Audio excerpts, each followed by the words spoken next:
Hello, everybody. Welcome back for another week. Hello, Michael. Welcome to you. Hello, Jackie. Hello, all our listeners. I hope everyone's well. Looking forward to starting chapter 17 today, Jackie and listeners. So we're certainly getting to the tail end of it. But if you've got anything you want to say before I start, go for it. Yes. Well, welcome. Michael does know I have something to share. So, as many of you that are, regularly tuning in and watching this, you would have watched me over the past 2 weeks, or particularly 2 episodes ago, just sharing that I had had a, particularly stressful week, a problematic week, a week of great worry. And we were sort of talking in conversation back and forth a little bit about where the ego takes over and we worry, to extremities and what that does to ourselves and how it doesn't feel particularly good on the inside. I'm particularly interested in this chapter and those remaining because for me, as you've got to know me and Michael over the course of this series, you've probably gauged that I'm most interested in the practical application of this. I do love the scholarly aspect. I love reading all of this philosophy and understanding it. But in my own life, I'm most interested in applying that in terms of, the challenges that we face and things like that. So as it turned out, 2 weeks ago, I found a rather large lump that had swelled up very, very quickly in one of my breasts. Went to bed, of course, worrying, thinking, do I have cancer? Am I going to die? What does that mean for our family? You can only imagine the sort of gut-wrenching angst that goes on in those moments. And certainly reflecting and looking back, I think absolutely something got out of control. Like there was enormous worry beyond any information that I had at that time. And can imagine that my week didn't flow particularly well. Well, my last 2 weeks have been rather eventful. Thankfully, I could rein in that sort of manic response, but with further testing and exploration, it turns out I do have a rather large breast cancer. Um, so, I mean, I laugh and smile with you all. There's been plenty of tears, and I've really only known for about 5 days now, prior to us recording this session. But it just feels useful to land it into this space because obviously I'm going to be at times perhaps in a more vulnerable state. The colouring and flavouring of my comments and questions is going to be influenced by what I'm facing at this point in time. I have to say that, when I first heard this news, and I share this because I wonder if it's the same for those of you that have faced significant health challenges or those of you that may in the future and you wonder how you might respond. My first response, was upset and tears.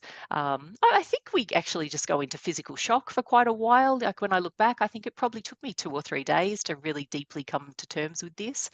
But I have to say, and I'm not sharing this in a trite sort of fashion, like it's my honest response. I feel in this moment very steady. Like every day I've been practicing yoga, I've been practicing a lot of breath work, a lot of meditation. I'm really tuning in very deeply, and I've accepted that surgery and, I've been told to expect a long healing path ahead of me. I'm looking at what I can do to keep myself steady with equilibrium, how I can travel with this with as much internal poise and grace as possible. It's going to get curly, I suspect, but I figure the one gift I can give myself is to really maintain what it is I can control, which is the balance of my mind, the balance of my health the best I can, and the rest give over to a large degree and not resist, travel with it.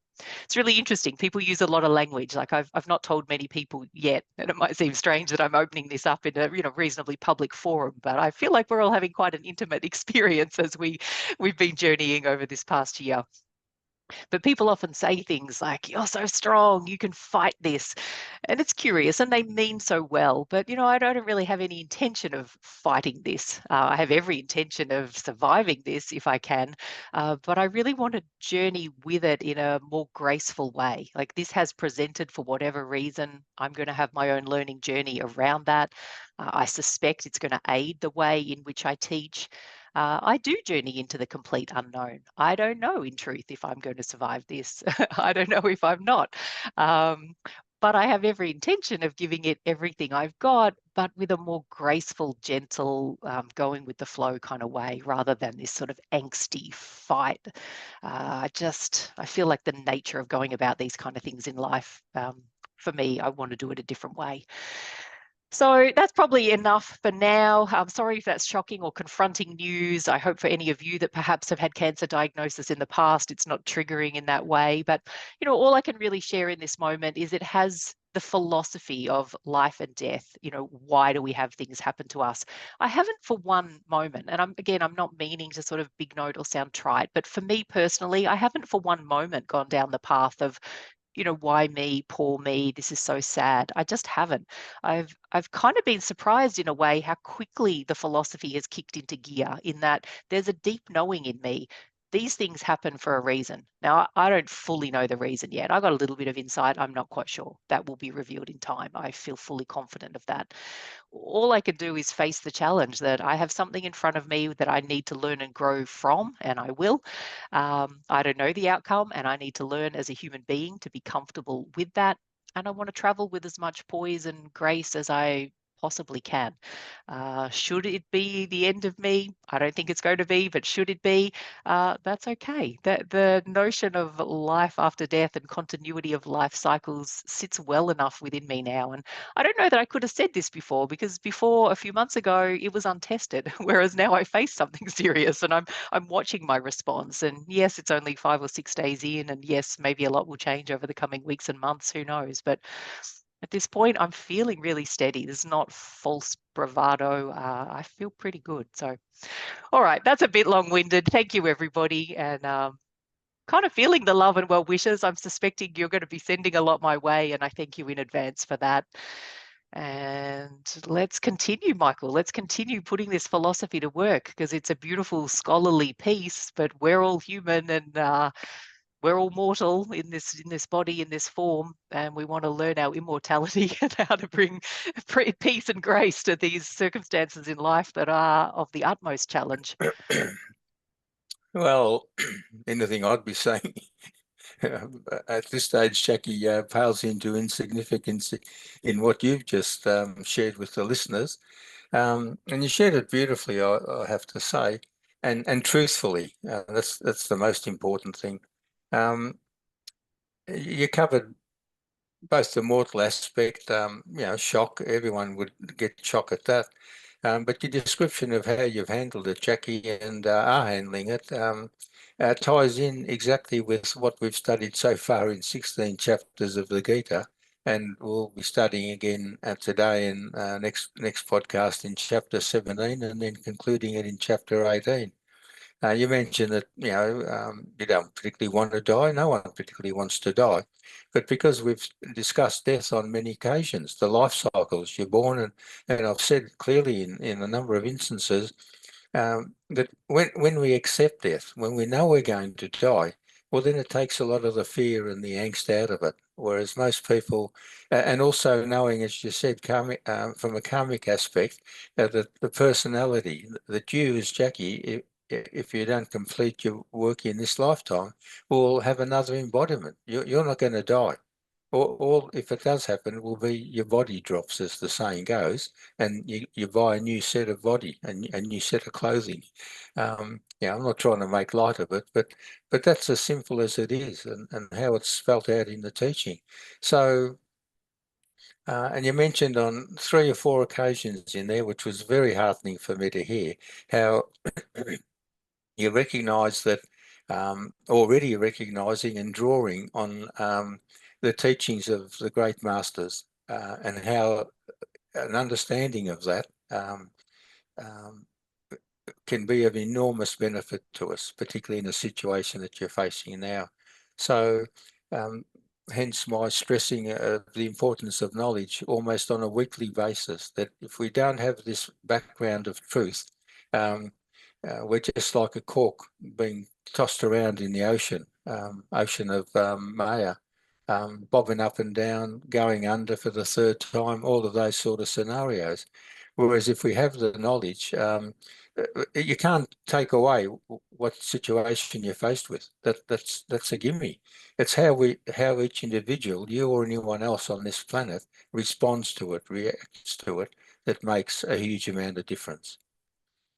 And in the approach you're already indicating so strongly and clearly to what you've just said, it means that it's going to make what's going to unfold over the coming months and even years much easier for you to deal with, and also much easier for your children, your husband, grandparents, me and Jean, and your friends and so on. So whereas if the alternative's the other way, well, then it affects everyone as well, doesn't it? So I'm just having a giggle now. I'm just thinking that when we started off this project at the beginning of the year, I mean, you're in pretty good health, but I'll have to be honest and share. The thought did cross my mind. I'm setting out on a year-long project with my dad. What if he has a health concern? What if he dies before the end and he doesn't make it? I mean, I can kind of see the humor in this now. Like, you're going along fit and strong. Who would have thought in a million years that I might be the one who potentially might not make it, even though I don't believe that to be the case, but who knows? yeah, and it would be natural that you would have thought that, and likewise, don't think that I didn't think it. Like for 40 weeks, like I'm basically at a stage where each day I wake up, I give thanks. Oh, I've woken up, means I'm alive. So the notion of 40 weeks, nearly a year's work, basically a year's work, yeah, it did cross my mind on a couple of occasions. But I have, touch wood, sort of managed, and with another 6 or 8 sessions to go, hopefully I'll last. But and that's another important part of the teaching, that none of us know what's around the corner. And I often use the example to the students in the groups, that at the stage of life that everyone's in, and all these people listening fit into this category, make the most of all of these podcast sessions, make the most of all of these discussions, make the most of anything else you're reading or listening to or watching in the remaining years of your life, because you never know when that life's going to be snuffed out. Could be quickly, it could be over a length of time, but it will be one way or another. It's that notion to make hay while the sun shines. So while we've got good health and while we've got ability and mental faculties and things like that, keep working as diligently as you can, not striving sillily, Jackie, but persevering and continuing on the path of truth. Um, accumulate as much good karma as you can in this lifetime, which will improve the quality of your life. And everything you've said in those first few minutes, Jackie, is indicating clearly to me and to, I'm sure, everyone listening, that you're trying desperately to put what you've learned over the years, not just with me on the podcast, but over the years in your life, that's truthful. You're drawing on that now. And that's going to be, I would put to you, your greatest comfort through getting through this particular stage in your life. It is already proving to be that, and I yes. anticipate it will continue to be. I think one thing that's worth mentioning, and I know we've spoken about karma a lot, but I feel like in moments like this, sometimes people hear confronting news or something shocking, and I wonder if people sort of divert back to perhaps their initial learning or the most basic understanding about karma, not just cause and effect, but that karma might perhaps be like, oh, did something bad happen before and now she's wearing the cost of that, or whatever. I think just worth that reminder over karma that it's a teaching tool. It's not necessarily punishment. And I know we've mentioned that many times, but I feel like that's worth touching on in moments like this, just in case anyone's thinking, did she do something dreadful in the last life? And this is penance and punishment for that.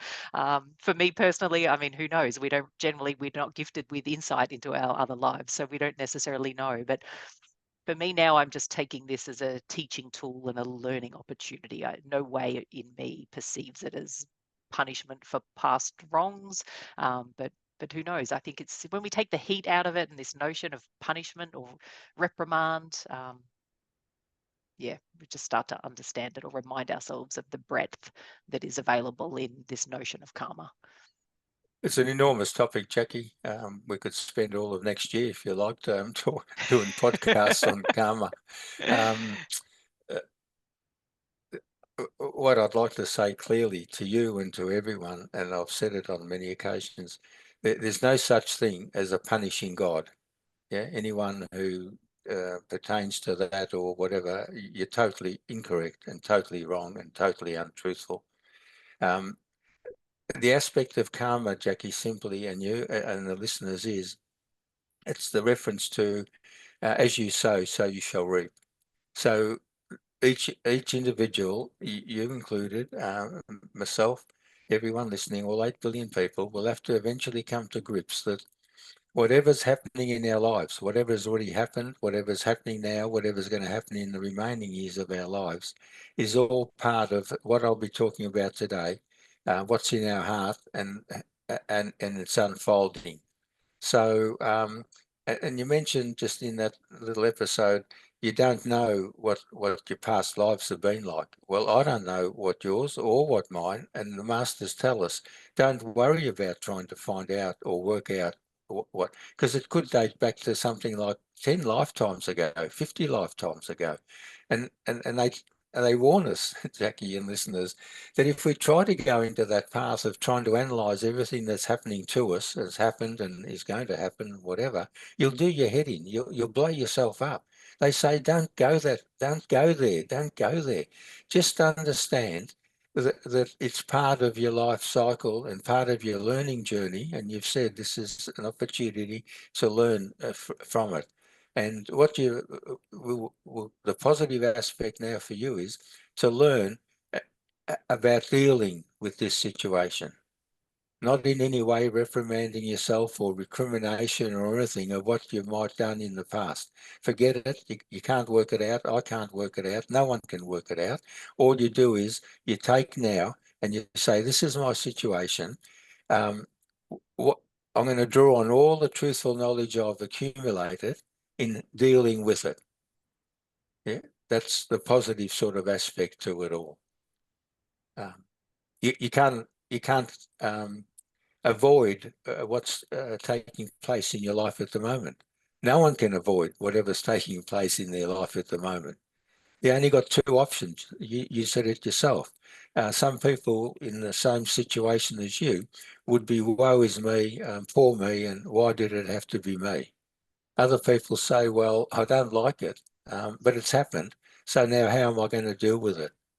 And the best part of your healthy recovery in all of this will be to deal with it as positively as you can, leaving out negativities of, oh, what did I do that I've deserved this? That's not what karma means. Does that make it a bit That's a clearer? beautiful teaching point. All right. Well, all this aside, and it's beautiful and I suspect beneficial for many, whether you're healthy and well or whether you have your own health challenge. It's a beautiful lead into the material. So over to you, Michael. Okay. Well, that was an unusual sort of start to the session that I wasn't expecting, nor I'm sure anyone else. Um, but nevertheless, we've got a job to do, Jackie, and part of that is to finish and I might add here too, listeners, that Jackie, when she spoke to my wife and myself about it, Jackie stressed, I said, well, look, don't worry about the podcast, don't worry about me or anything. Your main thing is look after yourself and do whatever arises. And the first thing Jackie said, listeners, is she didn't sort of, crucify herself or be a martyr or something, but made it very clear to me that she wanted to continue, if circumstances allowed, to continue doing the remaining podcasts, and she had the well-being of the viewers. All right, Jackie. Beautiful. We made a commitment and it's a big one. And here we are. We are going to see this series through if we can. Yep. All right. Yeah. So we begin today's podcast, number 34 now, part 1 of chapter 17. and it's got two slightly. I've picked out two titles to it that seem almost slightly total opposites, but I'll explain, and the material will explain. In most of the books, the titles are similar, and it talks about the three kinds of faith. Three kinds of faith. Now, as soon as most people say faith, people tend to think it's a religious concept, but not in the teaching that's here and that I'll be describing very, very clearly. This whole podcast will be just on the word faith and all of its different interpretations and the meanings of it, or the references to it in this great teaching in the Bhagavad Gita. The other title that I've chosen to go with it is The Mirror of the Mind. So, we often say whatever we're saying or doing is like a reflection of us. It's a mirror image of us, and so for others. And so it takes that second heading is more almost like a psychological heading. What's in the mind? And what we're going to look at is that mind and faith in this context are interchangeable, because what's in the mind, or what the mind's dealing with, is what's in the heart. And so the heart is, I'll explain, as I won't double up on it, but that, just letting viewers know that this whole session basically is going to be on the word faith. The Sanskrit word is Shraddha, and I'll spell out very clearly what that means in Sanskrit. And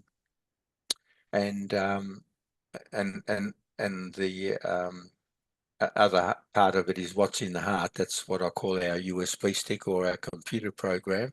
That's what drives everyone, and it's all desire based. So we're recapping in a sense, and the reference to the three kinds of faith is sattvic faith, or rajasic faith, or tamasic faith. So it brings in a whole chapter just recently we studied and covered on the gunas, and reinforcing it very heavily, because they're the moods and the energies that we use in our lives in striving for achieving what we've got faith in, what we've got belief in. All right.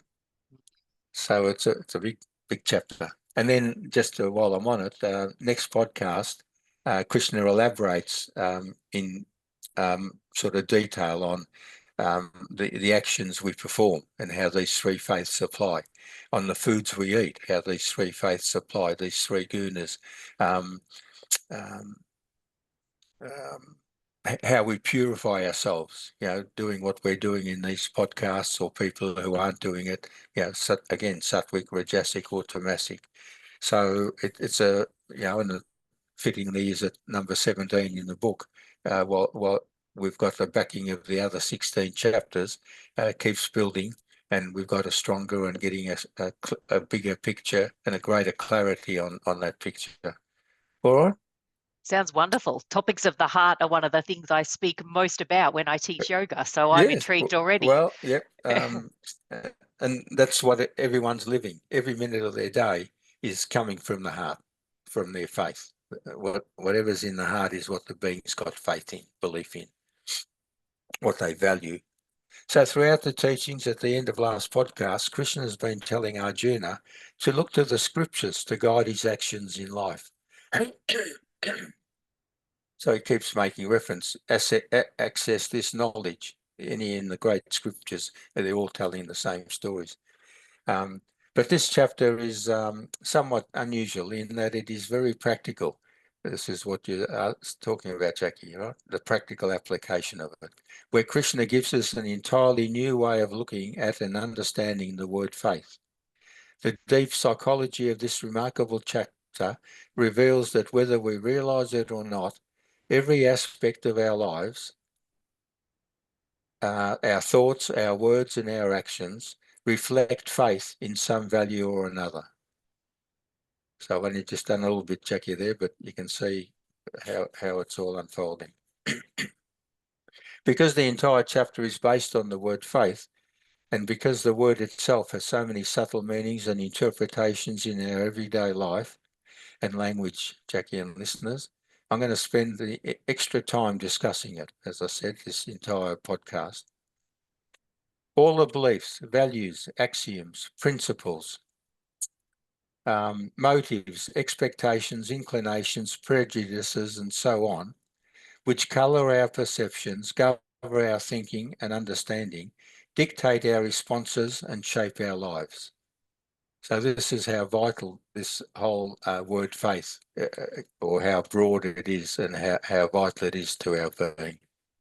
Everything we're saying, doing, have done, said, and everything we plan to do and say is all part of the beliefs that we've got in this faith of what we're saying and what we're doing is what we value and what's right for us.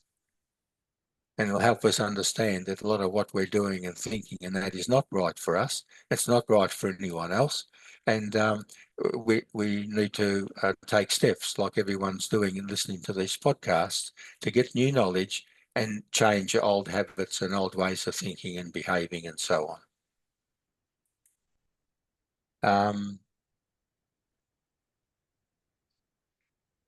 Generally without our even being aware of its presence and power.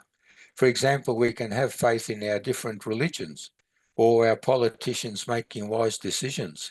That's a good one, isn't it? Or faith in our football team winning a premiership, or faith that our children will have happy and successful lives, and so on.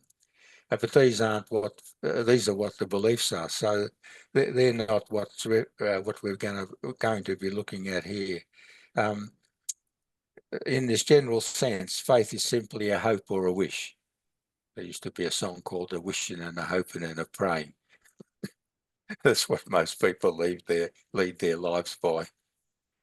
Wishful thinking, wishful prayers, wishful expectations, all the rest of it, because it's not based on truth, so it's all flimsy and forever changing.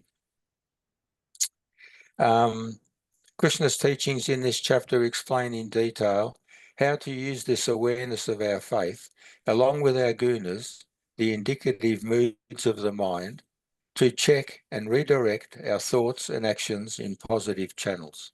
So what I referred to just a few minutes ago, Jackie and listeners, make wholesale changes in all aspects of our lives, basically, is what we're trying to do. They won't be achieved in 24 hours or in a week. It's a lifelong process over many lives in actual fact. But they're the stages that we're all, we wouldn't be listening or interested in these podcasts if that wasn't our intention. That's what's in all the listeners' hearts, yours and mine and everyone listening, that somehow, I don't know exactly why maybe or how, but I want to improve. I want to make fundamental changes. So that's the faith that they've got in their being.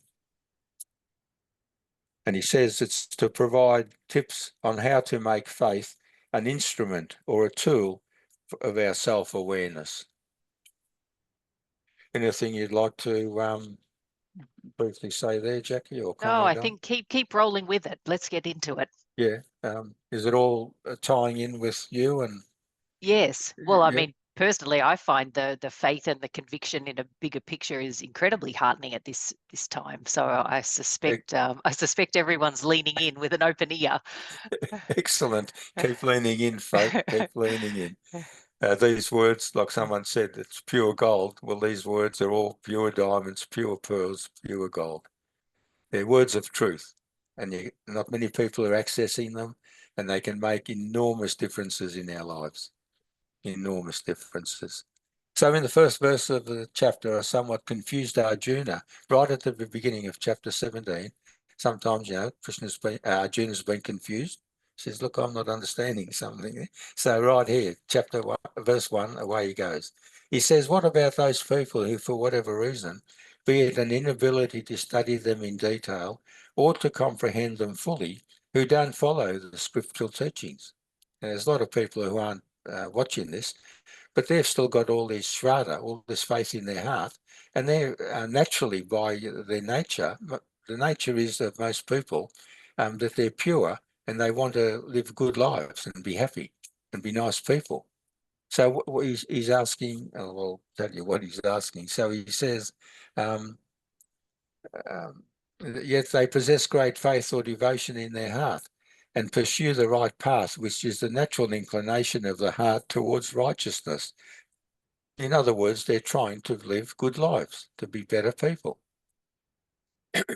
So he says, excuse me, what is their spiritual status in life? Where do they stand? Is the nature of their faith predominantly sattva, pure, rajas activity, or tamas, ignorance?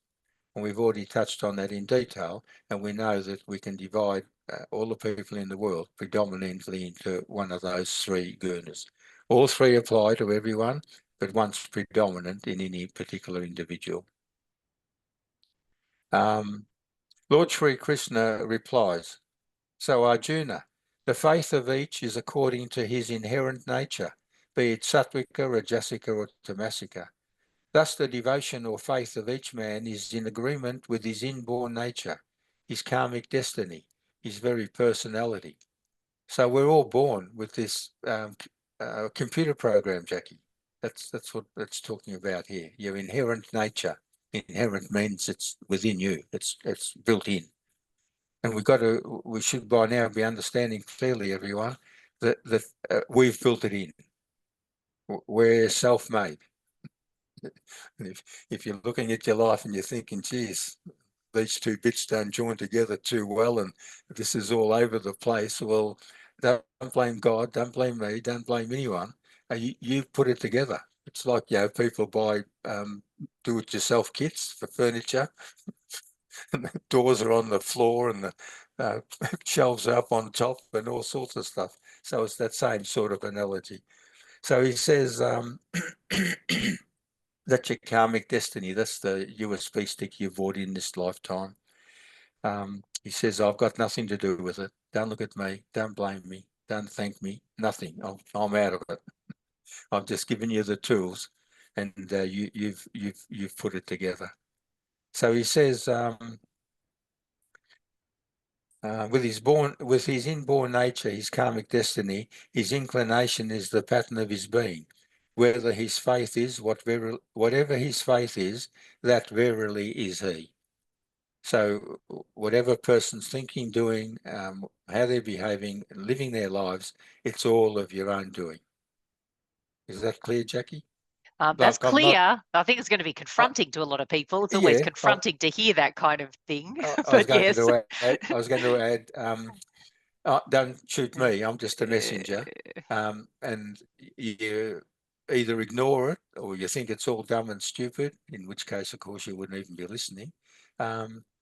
But if you are listening, well, you've got some idea that there's a lot of truth in this, and your job's just to start looking at it more closely, start putting it into practice and seeing for yourself what the results are, and then taking it on board eagerly and willingly.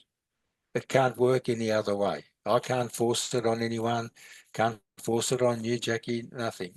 No one could force it on me. For nearly 50 years of my life, I shunned all this like you wouldn't believe. Yeah.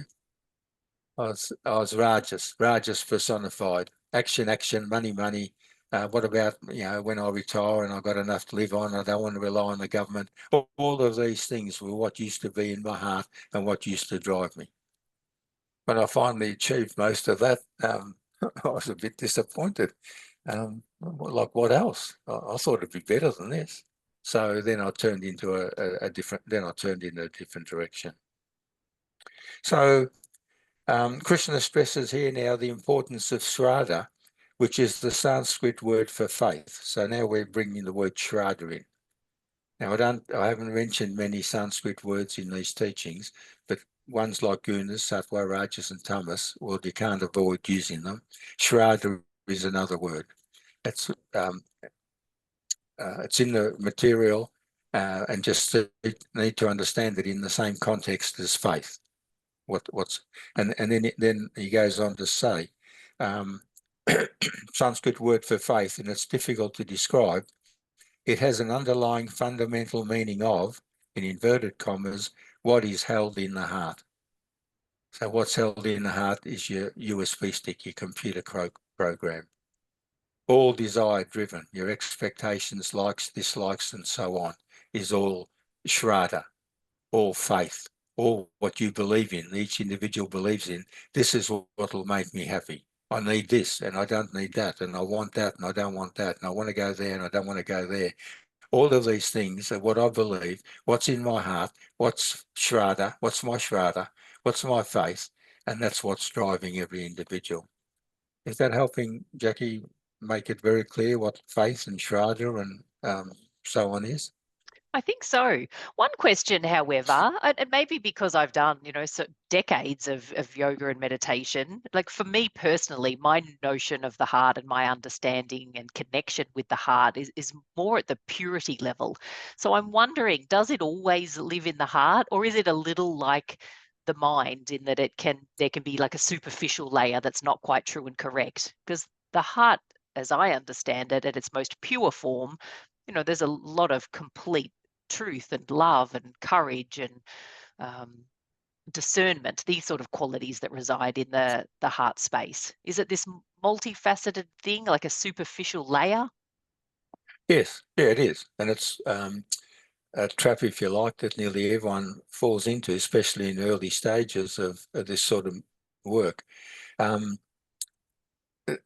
we need to understand clearly, Jackie and listeners, is that the being's composed of the physical body. I've showed the diagram from top to bottom. Physical body's got 5 senses. One way or another, they're like antennas, radars. They pick up something in the world, in the creation. Taste, smell, hearing, and so on, sight. And it triggers a memory in the heart. Now, most people associate the heart with the emotional aspect of the being. That's not what the references here is and what I'm talking about. I'm talking about there your karmic USB stick. What happens then is that when that's triggered, these desires that are lying there dormant until one of the senses triggers it and brings it to life, breathes life into it, then the mind and the emotions work overtime, usually jointly, but often one will be more predominant than the other. So we say someone's more emotional, someone's more intellectual. So we're talking about the heart in that sense being an emotional sort of aspect, and none of it's to do with the physical heart, Jackie. We've got to understand that that's an organ that's part of the physical body, like your lungs or your kidneys or whatever. But we say in the heart. But what we're really meaning is that's our faith center. Excuse me. Our USB stick or our karmic computer program. So that's what's driving us, and then everything feeds in and triggers. There's a million things in there, 2 million things, a billion things. Yeah. And you can have billions of lives trying to sort them all out. Yeah. Or you eventually get some knowledge and understanding and cut out the middleman, the mind and the emotions. And they're driven by the ego. So ego would say to people like yourself that haven't got this knowledge, oh, woe is me. And they get all emotional and teary and they want people to hug them and give them sympathy and all that. Nothing wrong with hugging anyone and giving them sympathy, but that's not the answer. That's just a temporary sort of physical, mental, emotional sort of response. They're useful and they're good, and I'm not suggesting for 1 minute don't do that, but that's not your true answer. Your true answer is much deeper than that. So it's this. So um, that's what we're talking about is that what's in the heart is not emotions, but their concepts, their beliefs. That's what I said. Desires, expectations, likes, dislikes. They're all in the heart. And then your emotional aspect of the heart or your intellectual aspect of your being will play around with those whichever way the person is inclined. Some will operate, we know people that are predominantly emotional. And then there's others that appear cold and just look at it intellectually. Yeah? But neither of those responses are the accurate ones. Because above mind and emotions on my diagram, you remember, but even if you haven't seen my diagram, it's in all the material. There's the higher self, your buddhi, your intuition, your inner vision, your third eye. And that should control your mind and your emotions and your senses and your body and keep everything working in harmony. if sattva is missing, well, that's the guna of sattva, purity, the buddhi. If you're not operating from that, well, then the being, to some extent or other, is operating in disharmony, yeah, out of whack. All right, Jackie, I'll just continue on the last little bit. Yes. We might say that our Shraddha is the sum total of our values and beliefs, what we really hold to be important in our lives. Every human being, Krishna says, is Shraddha Maya. So Shraddha, faith, and Maya, the illusion. So people basically saying are operating from the heart, all their computer, based on illusion. Shraddha Maya. Beautiful word. No one's ever heard of it. Probably even our listeners are hearing it for the first time. Not important really that you remember that, Shraddha Maya, but try and understand the concept. Shraddha, what you hold in your heart, what's important to you, and that in most cases, in all cases really, unless you're operating from truth, it's operating from Maya, the illusion, the untruth. But you, every individual, no one thinks, oh, I know I'm operating from untruth and I'm going to operate from untruth. They think that they're operating from the truth. That's where the confusion and the subtlety lies. We can Just catch because ourselves. I mean, oh, here I am, decades studying this and loving to explore these concepts. I mean, sometimes I get highly enthusiastic with some shopping. I quite love clothing and earrings and all the rest of it. And I feel quite convinced at times that those new things are going to bring me every happiness. But then I can actually catch myself mid-thought, mid-credit card spend and remind myself it's not the truth. So there is that actual part to it, as humorous as that sounds. I mean, we can catch ourselves out in real yeah. life time when we remind ourselves what's at play. Now, the next step for you, I'd suggest, Jackie, if I boldly may, is to not bring out that credit card as often. So you've caught yourself in one part. Now catch yourself in the next part. All right, we won't go into that any further, Jackie. No, press on. So that's the reference there, the Shraddha Maya. It's right at the bottom of our hearts. It's our very substance. It reflects all that we have made of ourselves and points to what we will become. It is a mental state full of potency. It prompts action, conditions behavior, and determines how we see and respond to the world around us. Now, just that little example, simple as it was, you're saying there that you capture yourself, you caught yourself, so you can see clearly. So that indicates that what you're learning and continue, and even though you've been learning it for a long time, takes a long time for the penny to sort of drop. So now you can laugh about it and see, oh yeah, I love shopping and buying earrings and stuff like that. And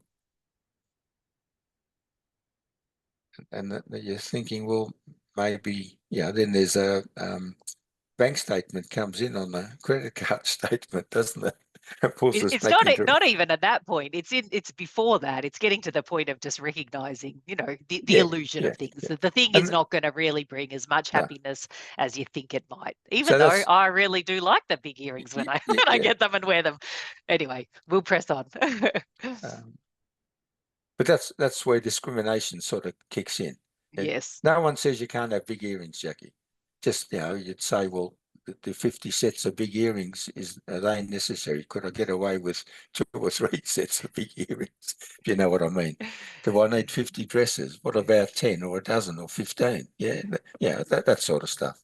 Yes. So it's a clear expression of our desires, what we deem worthy of having, doing, attaining, and being. What we strive for shows what we value. So everything that everyone's accumulated in this lifetime, their ideas, their material possessions, and so on, is indicative of who they are, what they value, what's their shraddha, what's their faith, what's their belief in. We back our faith with our time, our energy, and our lives. Yeah, so I explained just a few minutes ago, my own personal example. For 50 years, it was all materialism. I didn't go for big earrings, Jackie, but I went for 12 acres. I didn't go for this, but I went for a nice waterfall with swimming pool with a waterfall and things like that. All right, a nice house. They were my sort of driving forces. But like you're saying with the earrings, eventually they didn't mean so much to you. Well, now I got to a stage where all of that didn't mean all that much to me. It was nice, and I enjoyed it, and you enjoyed it, and everyone enjoyed it. Um, but in the end, I sold it. And the reason I sold it was because I wanted to study more, I wanted to meditate more, and I wanted to teach more. And I couldn't do both. Yeah. So it was a big shift. A lot of people, close friends and whatever, couldn't believe what I was doing. Thought I was crazy. Some people even, my best mates, and they thought I was in a cult when I was going to the School of Philosophy. They were talking, oh, we think Mick's in a cult. Yeah, I think they've got him. He's talking all funny language that we've never heard him say before. Oh, it was all spooky. I never Um, knew that bit. That's interesting to hear. oh, well, we back our faith with our time, energy, and our very lives. In fact, Shraddha literally determines our lives. All 8 billion people are driven by Shraddha. I've often just been calling them desires. Yeah, but we're just learning the word that's being used in this particular teaching. And I'll just give some quick examples of how the Upanishads, how Buddha, and how the Bible says the same sort of concept, just to broaden it out for everyone. So in the Upanishads, they put it this way: we are what our deep driving desire is. As our deep driving desire is, so is our will. As our will is, so is our deed. And as our deed is, so is our destiny, or our karma, our life playing out. Deed means actions, how we're acting. Buddha says, he puts it a little bit more simply, all that we are is the result of what we have thought. If you analyze it, Jackie and listeners, everyone, it always starts with a thought. The thought invariably will lead to words, and the words invariably will lead to actions. So there's a 3-stepping start, but the start is always a thought, an idea, something in your mind. And the Bible says, as a man thinketh in his heart, so he is. So you can see there from different sources, it's all saying the same thing. Thus, the faith of each individual, their very essence, is revealed or manifests in their nature, character, and disposition. Every person's birthright is one of 3 kinds of faith. And this is where we introduce now the 3 gunas. And in the next podcast, I'll elaborate very clearly using those 3 gunas in relation to faith. All right? And just quickly, we're on the last 10 lines, Jackie. Every person's birthright is one of 3 kinds of faith: sattvika, rajasika, tamasika, depending on their personality. But a person's life as a whole is marked by a predominance of one guna, which indicates the stage of his spiritual evolution. And we looked at that very clearly in the chapter on the gunas.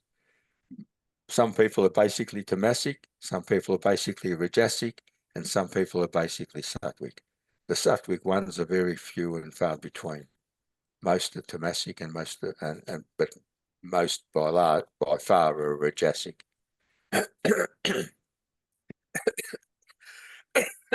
Excuse me. Got having trouble with that amphibian that's in my throat, Jackie. Yes, yes. Yeah. For some reason. Free will comes increasingly to play into play as beings evolve in their existence. The destiny of each person is shaped by how this faculty is used. Overall, Shraddha is a positive aspect, in a positive quality. So we're not saying get rid of it. We're just saying it needs to be rearranged or refocused, re-energized. It's a positive quality. It's good to have faith. Yet faith can be of different kinds of different qualities. Sattvic faith, for example, is the most evolved. Rajasic faith is dynamic, evolving, but tainted with selfish motives. And tamasic faith goes astray in a spiritual desert. Yeah, spiritual desert. That's a nice way of putting it, isn't it? And finally, what applies here to any individual equally applies to any individual tribe, nation, or indeed the whole planet. So if all 8 billion people were basically operating from tamas, the planet would be a tamasic energy. If they're operating from Rajas, all 8 billion, it'll be a Rajasic energy. I think I'd rather be in the Tamasic one, the Rajasic one. There'd be so many crashes and collisions and so on. Yes, yes. And if the planet was operating from predominantly Sattva, well, then it'd be, and in the teaching, it's referred to as a golden age. We're in what's called the Kali Yuga, an iron age, very rigid, and means darkness, the darkness of ignorance. Not many people ascertaining the truth. And so the last 4 lines, Krishna further elaborates by explaining to Arjuna that all individuals possess various inherent talents, be it sport, music, or philosophy, and that it is a talent and that this talent doesn't find expression without Shraddha. So if you haven't got the faith, if you don't put the energy into it, it remains unmanifest. It's just in there. He becomes a sportsman or a musician or a philosopher when he applies faith or Shraddha or what's in his heart. So that's why I'm stressing this Shraddha, this faith, this what's in the heart, because that's what's driving every human being, everyone listening. And we need to put that under the microscope with the new knowledge we're accumulating and realize that we're misdirecting that faith, have been, and we now want to redirect it in a different direction, Jackie. Does that make sense? It And does. just before I give you the last opportunity to speak, those who are interested in doing an exercise, I'm asking you to look at major aspects you've applied your faith into developing in this lifetime. In other words, have a look, do a little stock take. What have I achieved? What am I most proud of?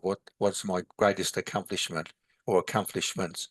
Well, that's an indication of what's in your heart. Yeah. And do I still value all this? More big earrings?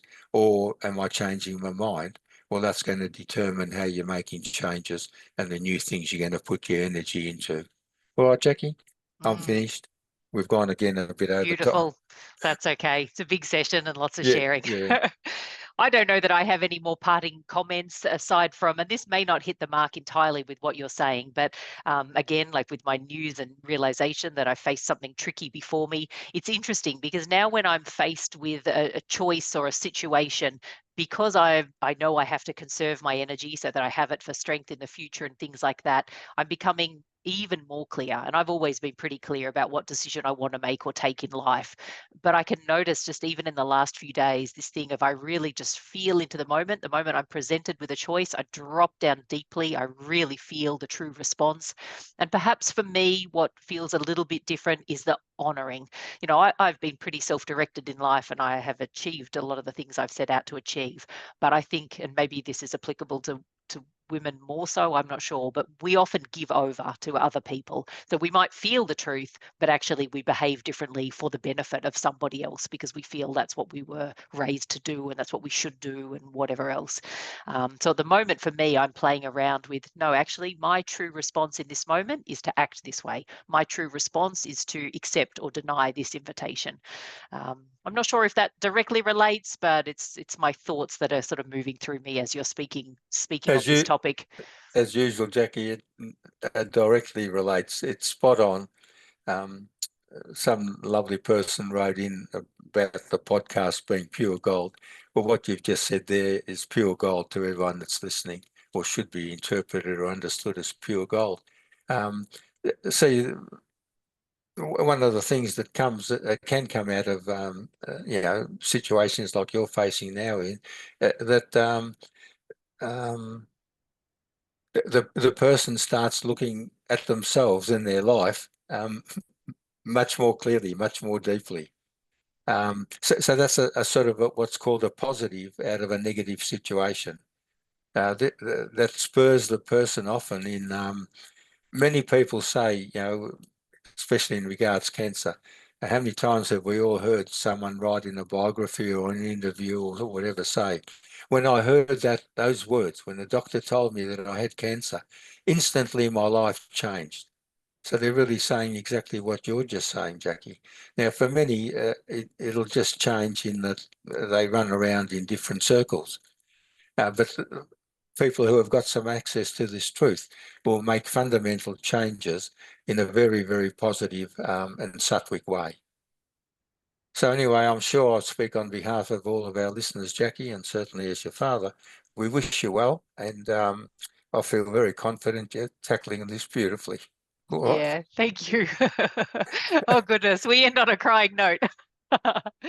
I did think as we started, I should have a box of tissues beside me, and I didn't get them. But anyway, we made it to the end. Thank you, Oh, Michael. A yeah, lovely session. I just made it. All right, Jackie, All right. over and Thank out. you, Thank you, everybody. listeners. Catch you next week.